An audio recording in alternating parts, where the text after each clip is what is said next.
the truck. Okay, let me just show you and I'll shut the truck off. That's at what, 10 psi? So that's almost on the red. Okay, so let me explain something to you. So this truck has a leaking front gear cover, like really bad. If you let the truck idle for like 5 minutes, even 2-3 minutes, you know, you'll have a pretty big puddle on the ground. I'll show you guys just a second.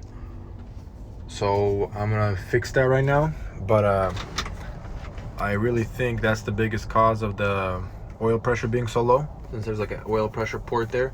So if you guys see this video, that means it fixed the oil pressure. If you guys don't see this video, then the front gear cover didn't fix the oil pressure, and that's another problem, and just the front gear cover is the problem of its own. But I want to show you guys just how bad it is, but I just want to show you the oil pressure at first because that's really low.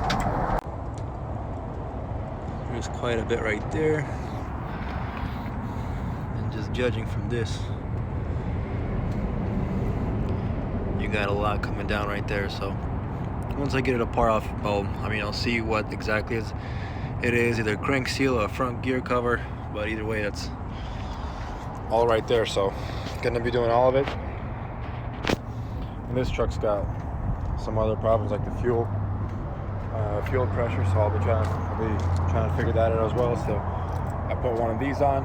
It's usually the cause of these problems, and that didn't fix the problem all the way. So next is I want to take the pump head off and see if that fixes anything. So I think I told you guys about this. This had a fuel pressure code, not the injection cylinder, but like the fuel rail pressure, too low. So this was still original. This pressure relief valve, that's a very common failure on these. And the rail sensor sometimes gives out. So those parts are like $200, $300. It's always better to just replace that to get that out of the way. So most of the time you get lucky and that's that. But this one, as you can see, I have the fuel pump head off. This one looks like it wasn't one of the lucky ones. So I took the pump head off. The pump head's off right there.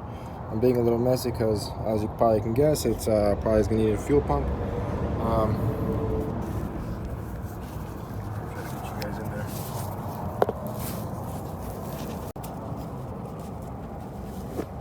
So I don't know what you guys can see, but what we're looking at is that roller right there. It's really kind of chewed up. And the one right here, you can't even see the roller. So when I do, let me try to spin the engine. I want to see. Take you guys out. Let me try to see if, because I want to take these little things out. So I'm here spinning. See if you guys can see.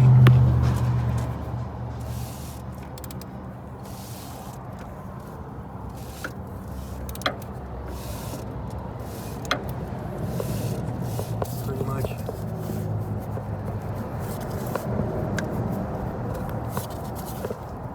So that one's even stuck right now. So pretty much it's not even moving. Like these things are supposed to be going up and down. These little things are supposed to be going up and down, pressing on these. That's not happening. Therefore, not creating pressure. So all it is just spinning. This roller sometimes spins right here. It just spins the roller but doesn't lift it up. But that other one, I can just see the little fuel pump, little cam. So what I want to do is right now, I want to take out those little cups and see underneath there where that little roller went, and I'll go from there.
Alright, here I am finally finishing off the video. I did not do the labor on this truck because I was busy with my other project, so I had my guys do it. Documentation wasn't the best, but I'll insert some pictures of the bearings, the main bearings. We fixed the front cover. I think I'll just make it with the fuel pump one video. So you guys saw when I took the fuel pump apart, I couldn't see the roller, so when I took the oil pan off, it was like a handful of metal shavings. So that's where the roller went. So I have some videos of the fuel pump I'll insert here.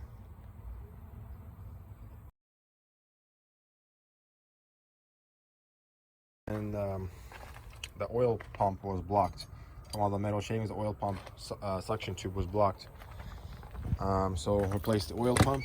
I didn't shim this one, but I probably should have. They say when you put some diamonds into the hole, it kind of makes it hold a higher pressure, but now I'll just steady 25 at like just sitting. It's 35 at like 1500 RPM, so it's for Cummins, that's considered normal for Cummins. So 1 second.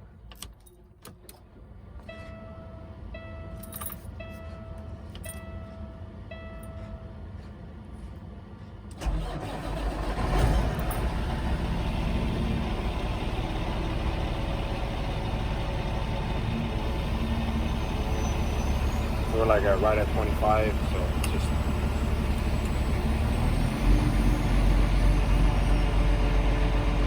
take it up for the RPMs, go to 30. That's probably the better thing to do, is just pick up the idle. If you guys remember, it was like about a 10 before I took the truck. It was probably in the red.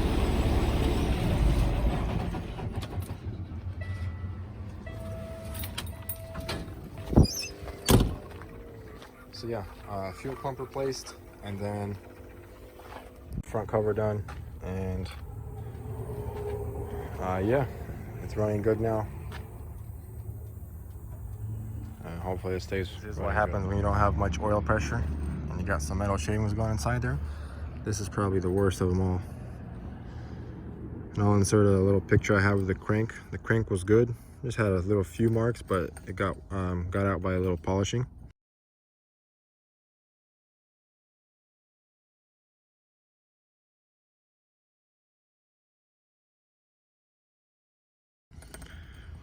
But yeah, these main bearings did not look good. This engine was rebuilt about 1.5 years ago. 30 grand. Pricing was outrageous. But yeah, I'm glad I caught it in time. Replaced the main bearings. Replaced the pump, replaced the fuel pump and oil pump. Got the front cover done. Alright guys, I kind of abruptly ended that video. Yeah, I finished that truck.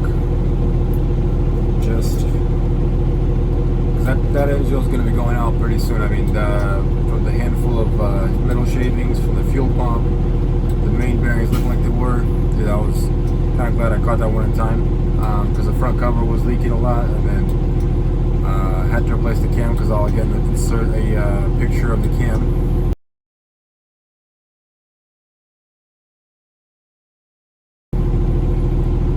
So yeah, it was a lot of parts that went into labor into that truck, but it's better to catch it beforehand than be paying a lot of extra money later and having to do damages that could have been prevented. Yeah, hopefully that truck runs, and then yeah, I'm sitting in my little infamous Peterbilt, still have it.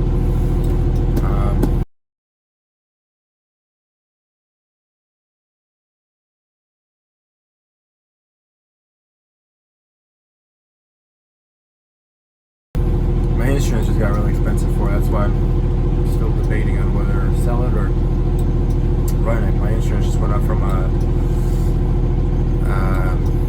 got a speeding ticket last year, and for some reason my insurance keeps saying it's still on my record after I did traffic school, so I'm trying to figure that out. But yeah, I still have it, and guys, stay tuned for videos. Like, I'm trying to take this whole video making thing a little more serious, to push some videos out for you guys. I started to enjoy making these videos and sharing with you guys what I do on a daily basis and what I see. So it's becoming kind of more interesting for me, and I appreciate everyone watching, devoting their time watching my videos. I know that sometimes not the most interesting, but I'm getting there. You know, I'm trying to see what I can do. And yeah, I'm trying to share with you guys as much as I can. It's just not always that I get to, you know, go up to a job and have all the time in the world to make a video. I wish it was like that, but sadly we're on a time clock, on a time schedule, and yeah. I guess I'll see you guys in the next one. I appreciate everyone watching and subscribing, leaving your positive or even negative feedback. You know, feedback is feedback. I appreciate every one of you guys, and I'll see you guys in the next one.